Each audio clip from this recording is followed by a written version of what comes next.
Pourquoi devons-nous naître de nouveau? Y a-t-il quelque chose de mauvais dans notre naissance naturelle ou sexuelle? Oui, en effet, toute la race humaine a été affectée parce que ce n'était pas la manière prévue par Dieu.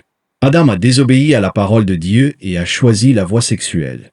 Notre première naissance est le résultat d'une union sexuelle entre un homme et une femme, ce qui, selon cet enseignement, n'était pas le moyen que Dieu avait prévu pour la multiplication de l'humanité. Branham, 1958. Cette méthode aurait été introduite pour la première fois à la femme d'Adam par l'ancien serpent oint par Satan, et elle a ensuite enseigné à son mari, qui en a également mangé. Ainsi, elle conçut et enfanta 2 enfants, Caïn, qui était du malin, et Abel, fils d'Adam. Genèse 4, versets 1 et 2. 1 Jean 3, verset 12. Cela était en dehors de la volonté parfaite de Dieu. Par conséquent, un croisement aurait eu lieu entre la femme et l'ancien serpent qui l'avait séduite. Son sein serait devenu souillé, produisant une race corrompue. Ainsi, le péché entra dans le monde, et chaque être humain, à l'exception du Seigneur Jésus, serait né dans le péché et recevrait le salaire du péché, qui est la mort. Parce qu'Adam et sa femme ont accepté la sagesse de Satan, par le serpent ancien, plutôt que la parole de Dieu, le monde est tombé sous la domination de Satan, plongeant la création dans le chaos. Mais, Dieu soit loué. Comme le grand architecte qu'il est, il a prévu un moyen pour racheter l'homme déchu avant même la fondation du monde. Il a offert l'agneau dans sa pensée. Ainsi donc, il faut naître de nouveau, c'est accent grave dire être né de son esprit, pour sortir de cet état déchu. On comprend alors pourquoi le prophète David se lamente dans le psaume 51 au sujet de sa condition humaine due à la conception sexuelle. « Voici, je suis né dans l'iniquité, et dans le péché ma mère m'a conçu. » Il réalise qu'il est le produit d'un enseignement corrupteur que le serpent ancien a transmis à la femme pour amener des enfants dans le monde.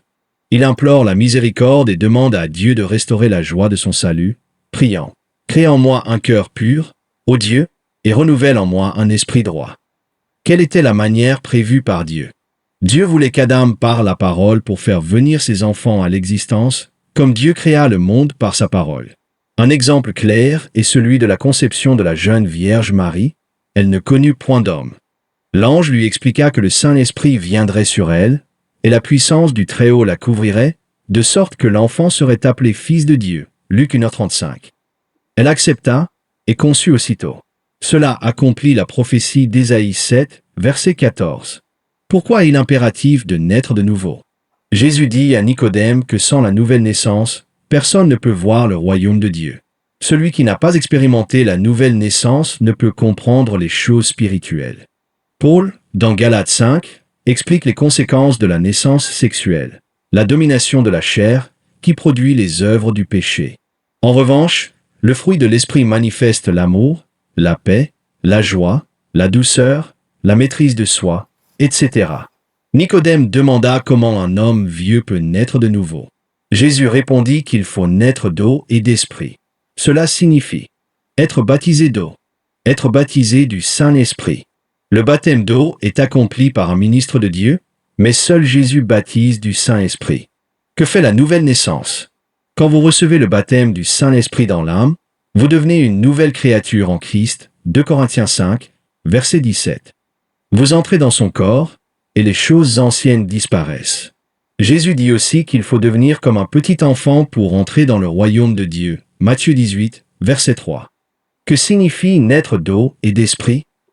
Né d'eau, baptême par immersion, symbole de mort, d'ensevelissement et de résurrection, Branham, 1950.